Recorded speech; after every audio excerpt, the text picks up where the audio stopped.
Dans la Parashat Yitro, comment se retrouve ce Shem Shakai? Nous voyons que dans la Parashat Yitro, c'est la 17e parasha de la Torah. 17e parasha de la Torah, et bien dans cette 17e parasha de la Torah, il y aura 17 mitzvot. Et il y aura dans ces 17 mitzvot 3 positives et 14 négatives. 3,14. Pourquoi négatif? Parce que virgule 14, c'est quoi? C'est moins. Moins que 1. Ah, donc c'est négatif.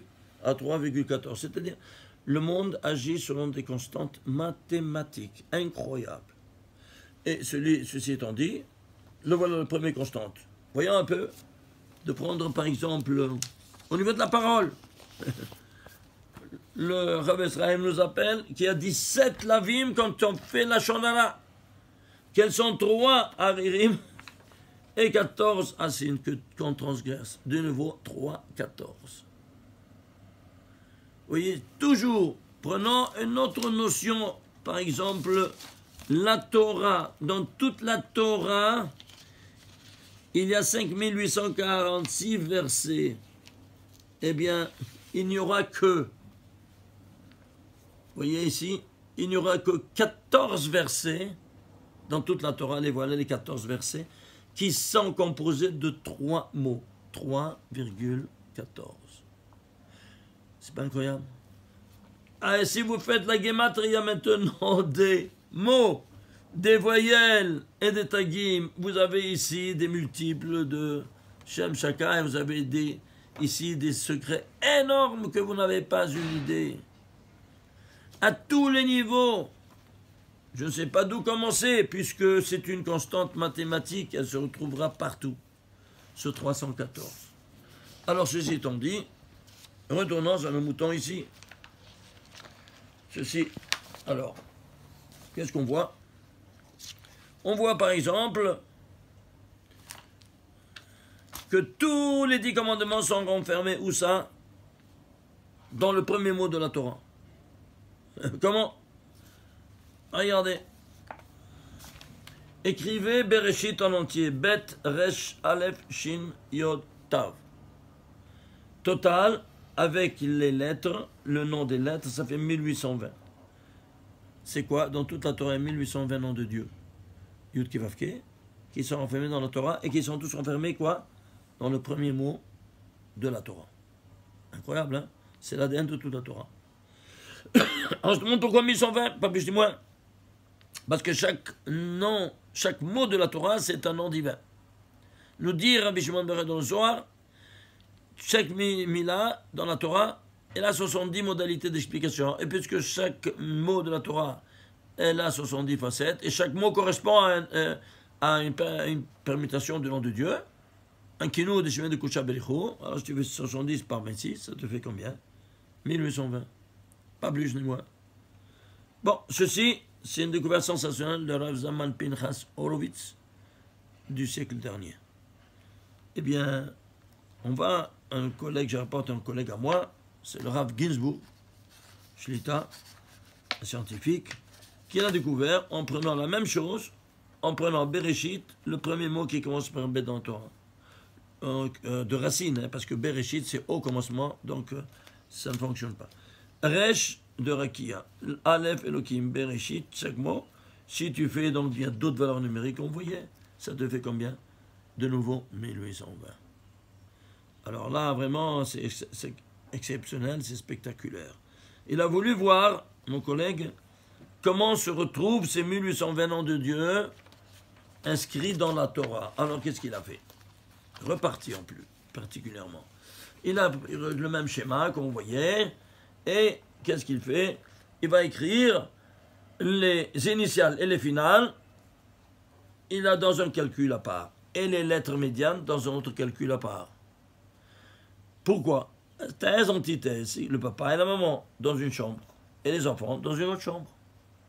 On l'a compris au niveau sociologique, on peut le comprendre au niveau maintenant littéral. Alors, les 1820 noms de Dieu se retrouvent, les lettres médianes 715, et les lettres initiales et finales 1105. Ça, c'est au niveau micro-word. Micro, c'est-à-dire au niveau unitaire de chaque mot. Très bien. Prenons macro-dimensionnel, toute la Torah. comment ces 1820 noms de Dieu seront repartis dans les 5 livres? Eh bien, il a fait un compte, à part le premier et le dernier, combien des noms de Dieu, et après, dans un autre compte, les 3 lettres, les 3 livres médianes. C'est-à-dire sur ce même schéma. Regardez ce qui s'est sorti, les mêmes valeurs numériques, mais dans un sens totalement inversé. 715, c'est le début et la fin, et ça c'est les médianes. Et 1105, ici dans la macro-dimension, c'est les livres médianes, alors que ici ce sont les lettres début et fin. Et pourquoi il y a un renversement total de proportion? Parce que, qu'est-ce que c'est ça? Ça c'est une photo, et ça c'est la réalité. Alors si je te fais à toi une photo, comment elle est la photo au fond de la caméra? Renversée. Voilà, ça c'est la photo renversée de cette réalité qui se trouve devant nous dans la Torah. Alors il y a un renversement comme les lois de l'optique l'imposent. Très bien. Alors maintenant, quand il a vu ça, c'est exceptionnel, il a levé les bras. Regarde, je me suis dit, pourquoi tu te lèves les bras? Je veux expliquer si ces valeurs numériques elles sont données et elles retournent comme constantes mathématiques, à toi de les expliquer. Alors, je les ai pris dans mon système et j'ai voulu donner cette explication. On me pose des questions, et à travers ces questions, on a eu les réponses. Première question. Vous êtes d'accord que le monde ne peut pas subsister s'il n'y a pas l'amour? C'est le premier critère qui a été adopté par le Créateur pour réaliser le monde. S'il y a de l'amour, il y a les enfants, il y a tout. S'il n'y a pas d'amour, il n'y a pas d'enfants, il n'y a rien. Alors qu'est-ce qu'on fait? Alors, le critère qui a réalisé le monde, c'est Ahava. Traduction d'amour. Combien ça vaut Ahava? C'est 13. Alors, nous voyons que ici, 715, ce n'est autre que 55 fois 13. Bon, 13, ça va, mais c'est quoi 55? C'est Ahava au carré. Regardez ici, dans le détail. Aleph, la première lettre au carré. Ça fait 1. La deuxième lettre de Ahava, Hey par Hey, 5 fois 5, 25. La bête, la troisième lettre de Ahava, bête par bête, au carré, c'est 4. Et Hey au carré, 5, 25. De total, 55. De là que tu as ici, 55, c'est quoi? C'est Ahava au carré. Et 13, c'est Ahava au simple. Tout de suite, j'ai vu dans cette expression mathématique une sentence talmudique de Maseret Kedushin, page 30b, qui nous dit Shlosha Shutafim Ba'adam. 3 sont les associés dans l'homme. Akadosh Baruch Hu, Aviv Imo. Le voilà. Akadosh Baruch Hu, c'est le voilà ici, l'amour divin. Aviv Imo, le voilà ici, un face à l'autre, parce que multipliez-vous. Pero ou vous. Ishtabbar chez moi. Regardez comment une équation mathématique traduit des sentences talmudiques comme ça, comme si c'était en plein, cartésiennement. Alors, bon, 715, on comprend que ça ici, voilà, la réalisation de l'homme et de l'enfant à travers les 3 associés. Très bien. Et alors ça doit être aussi, oui, non, Ava. Regarde. Ici, il y a 2 sortes d'Ava, une spirituelle, métaphysique et l'autre matérielle. Alors 13 par 13. Notre amour, 13 d'en bas, et l'amour divin, 13 par 13. Combien ça te fait 13 par 13? 169. Ah, c'est pas 1105. Ah, de quoi tu parles? Une minute. Prenons ici, je me suis dit, la matrice mathématique du 13, qui consiste, comme vous savez, ce que vous appelez le carré magique. Alors, regardez ici. Vous prenez ici un carré, 13 casiers en horizontal et 13 en vertical, c'est un carré. Et vous mettez les 169 valeurs de 1 à 169 en sorte que toutes les assises, toutes les racines, toutes les lignes, toutes les diagonales doivent me donner toujours la même somme. Combien ça sort? 1105, 1105, 1105, 1105, 1105, 1105, 1105, 1105, 1105, 1105, 1105. Voilà donc que quoi? Qu'est-ce que tu as? 13 par 13. Ahava d'en haut, pas Ahava d'en bas. Ishtabbar Abore. Et qu'est-ce que tu as? 1105. comment tu exprimes ton amour envers ton Créateur? Avec quel organe? La bouche. Comment on dit la bouche en hébreu? P. Combien ça vaut? P, 85. C'est au centre du visage? Oui. Quel est le centre valeur numérique de la matrice mathématique? 85, parce que P c'est 85. Même réalité mathématique, même réalité physiologique, même réalité métaphysique, comment est-ce possible? Parce que seulement à travers la langue sainte, on retrouve tout ce synchronisme superlatif, incroyable et indescriptible dans aucune autre langue au monde. C'est clair. Ceci étant dit, alors, ici il y a beaucoup à dire sur cette matrice, mais on n'a pas le temps. On va dire à peine le strict nécessaire pour continuer. Mais ceci étant dit, on a quoi? On a ici, ça me dérange parce que ça c'est tout philosophique. Nous on n'a rien à voir avec la philosophie. À la poubelle la philosophie. Tachlis, le judaïsme, alecha lemaïse. Tu dois agir. S'il n'y a pas une action derrière cette expression de pensée, tout à la poubelle. Même si c'est superlatif, c'est plus beau. Alors, je me suis dit, bon, alors, voyons même comment on va faire. Eh bien, vous êtes d'accord que si ta femme, elle te parle, n'est-ce pas? C'est parce qu'elle t'aime. Alors, si elle te parle, c'est panim et panim, comme ça on dit dans le Zohar. Ils sont tués face à face. Et si elle te boude, elle te donne le dos. Très bien. C'est-à-dire qu'elle t'aime pas. Elle est en bis-bis avec toi. Alors maintenant, qu'est-ce qu'on va faire? Eh bien, on va voir. Si Dieu nous a parlé, ça dit qu'il nous aime. Très bien. Première question. 3 questions. Où il nous a parlé? Dans quelles circonstances? Dans les 10 commandements. Deuxième question. Où se trouvent les 10 commandements? Dans la parashat Yitro. Très bien. Alors j'ai dit, il faut aller dans la parashat Yitro et trouver tous ces paramètres. Allons-y. Voilà la parashat Yitro. Ici on veut la photographier. Jusqu'ici. Voilà. Eh bien, toute la parashat Yitro, ici, c'est les 10 commandements qui sont regroupés dans 13 versets. 13, pourquoi 13? Ah bah! Ces 13 versets sont inscrits dans une paracha qui est du début à la fin composée de 1105 mots. Ishtabach Shemo. Vous vous rendez compte? Alors, qu'est-ce qu'on a ici? On a ici, rien incident, la hava du Créateur. 13 par le Créateur. Maintenant, il nous faut 13 d'en bas. D'en bas vers le haut. Ça, c'est d'en haut vers le bas. Maintenant, 13 d'en bas vers le haut. Très bien. Troisième question et ultime, et tu découvres ce que j'ai découvert. Comment, je me suis posé la question, comment maintenant tu vas répondre ton amour avec ton Créateur? En recevant sur toi le joug de la royauté des cieux. Alors, troisième question, comment tu reçois Ol Malchut Shamaim en disant le Shema? Les initiales Ol Malchut Shamaim, à l'envers, c'est Shema. Alors, on apprend le Shema tout de suite. Alors, venez tout de suite ici. Shema Israël. Hachem Elokeinu Hachem. Tu t'arrêtes Hachem. 1105. Ehad 13. Ishtabach Shemo. Regarde. Qui t'a dit de t'arrêter ici? Tu sais qui m'a dit de m'arrêter ici? Eh bien, allez prendre n'importe quel sidour. Regardez ici. Par exemple, ici, je photocopie. Shema Israël, Hachem Elokeinu Hachem. Voyez Hachem. Après, il y avait, ici, ça ne pouvait pas rentrer. Ils l'ont mis là-bas, tout de suite. Avant Hachem avec Ehad, qu'est-ce que tu as? Tu as un trait comme ça. C'est quoi ce trait? Un tam. C'est-à-dire une cantillation, une note musicale. Hachem, qui s'appelle sec. C'est-à-dire un arrêt.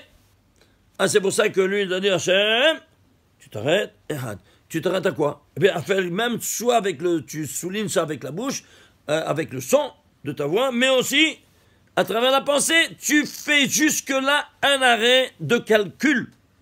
Et que c'est 1105. Et pourquoi c'est 1105? C'est quoi? Eh bien, c'est la matrice de Ehad de 13. Incroyable. Vous voyez même chaque tam, il a chaque cantillation, chaque note musicale, elle a sa signification de la manière la plus spectaculaire. Comme vous voyez ici. Et si toi, ça ne suffisait pas, regarde ici. Qu'est-ce que tu as ici? Shachrit. Avant de dire le schéma, tu dis Avat ton Israël Mecha. Avant de dire le schéma, tu dis Baruch Ata Hashem, Aboheb Israël, Be'ahava. Be'ahava, c'est deux Ahava. D'en haut, d'en bas vers le haut. Tu fais ta déclaration d'amour. Le premier mot que tu commences à dire, Ve'ahavta. C'est-à-dire ta déclaration d'amour, elle sera entourée de Ve'ahavta, Ve'ahava. Soit Shahrit, soit Arvit. Avat olam b'Israël, mer abelot Hashem, ohev et amo Yisraël. Ta déclaration de 1105, 13, Ve'ahavta. Soit Shachrit, soit Arvit, ta déclaration d'amour sera entourée de toutes ces choses-là. C'est pas incroyable? Ishtabach Aboré. Et si vous voyez encore, ici on a photocopié, quoi donc? Le schéma. Le schéma où se trouve dans la Torah les 10 commandements. Ils sont rédigés en ces 13 versets sont rédigés en 26 lignes. Pourquoi 26 lignes? Parce que 26 c'est Shemavaya, c'est le Créateur qui te parle. Il y a ici 620 lettres.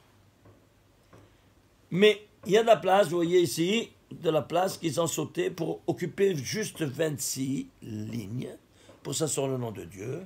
Mais alors il y a ici des lettres vides. C'est de la place qui n'a pas été occupée par des lettres. Normalement, chaque ligne doit avoir 30 lettres. Et s'il y a ici des espaces, c'est parce qu'il y a un langage. Quel langage? Eh bien, ça te fait 26 par 30, ça fait 780. Et tu as ici combien? 620 lettres, parce que chaque lettre fait allusion à un mitzvah ou de raïta ou de rabbanan, 613 plus 7. Et alors, combien d'espaces il y a? Il y a 160 espaces. 160 lettres qui sont vides. Et ça fait quoi? Ça fait une séparation, ça fait un tranchement. Et c'est quoi 160? C'est 10 fois 16. L'épée du Créateur. Ça, c'est tout un livre, le volume 16, que vous devez voir dans des salles. Je ne peux même pas rentrer. Nous dévoile Rabbi Shimon Bar Yochai en 4 mots. Harabo shel HaKadosh Baruch Hu, Yod Vav. L'épée du Créateur, c'est Yod Vav dans le tétragramme divin. Et ce Yod Vav, c'est 16. Ça, c'est quelque chose de super spectaculaire. Pourquoi on rentre ici en jeu l'épée du Créateur? Parce qu'il tranche là où on ne doit pas. L'autre, il sort, l'autre, ignore, vous voyez tout ça? Ça tranche. Et pourquoi ça tranche entre un et l'autre? Parce que, par exemple, chez Mishmor, on arrive à trancher des vies humaines. Le premier assassin qui a été Caïn. Combien c'est Caïn? 160. 160, 10 fois 16. Tous les 10 séphirotes. Alors, on devra maintenant, quoi donc, réparer. Qui viendra? Il retourne en Gilgoul, dans plusieurs personnages, un desquels Aaron à Cohen, qui mettra en action ces 16 pour le bien. C'est pour ça que Aaron, Gematria, 256, c'est quoi? 16 par 16. Je t'embarque chez moi. Donc, qu'est-ce qu'il fait? C'est 16, parce qu'il y a deux notions, il faut savoir. Rabbi Shimon Bar Yochai nous dit, si et nous, on fait la parole divine, elle tranche pour notre bien. Et sinon, le Satan, il s'empare et il nous attaque avec cette même épée. Donc, c'est une arme à double tranchant. C'est pour ça que maintenant, il prend ces 16 lames du bien pour neutraliser ces 16 lames du Satan. Et c'est pour ça que Aaron, il vient pour faire cette neutralisation 16 par 16 au carré. Et le Beth Amikdash, par exemple, quand il montait dans le Misbéach, le pont était 32 amas.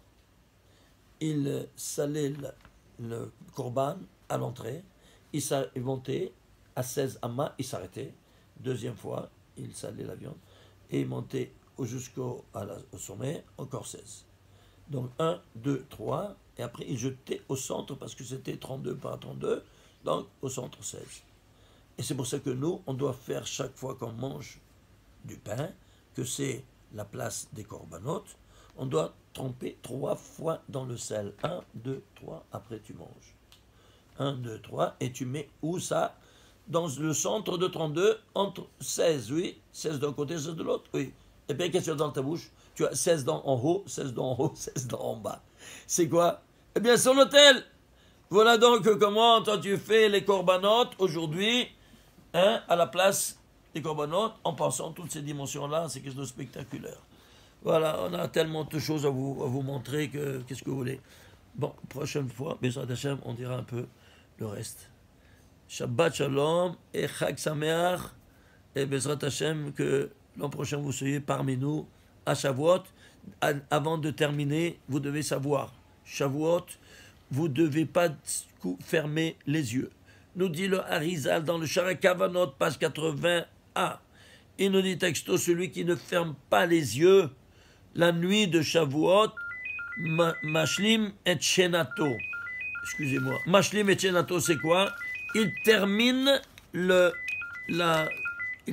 son année. C'est-à-dire, tu as ici un agent assureur qui t'assure, quoi donc, que tu seras vivant encore en 365 jours, Shavuot, tu seras ici.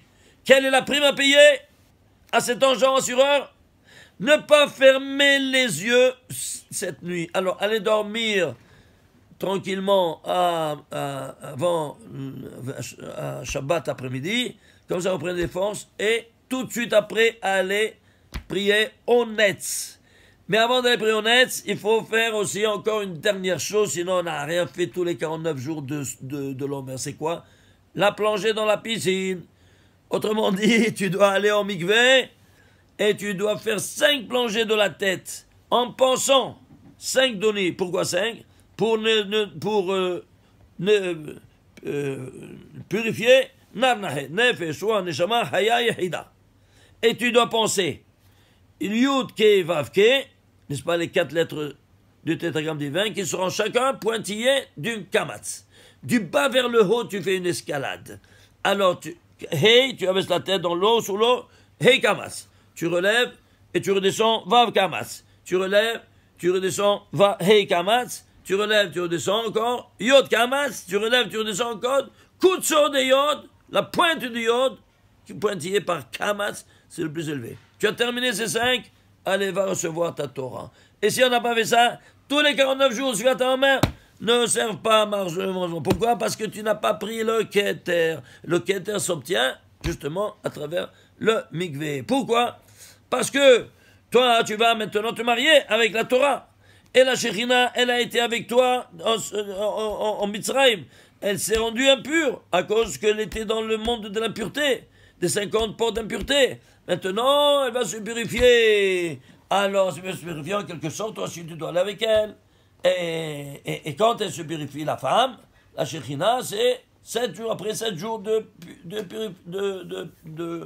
compte de pureté. Très bien. Alors, la première heure du 8e jour, elle va et elle plonge. Ici, il passe 7 jours, c'est 7 semaines. Et le premier jour de la 8e semaine, il y a la plongée. Alors, on plonge nous aussi, avec la Shekhinah, et ensemble, on a quoi? On a la possibilité de se marier. Et sinon, on n'a rien fait tous les 7 semaines. Chag Sameach et Moadim le Simcha. Kol Tov Lachem.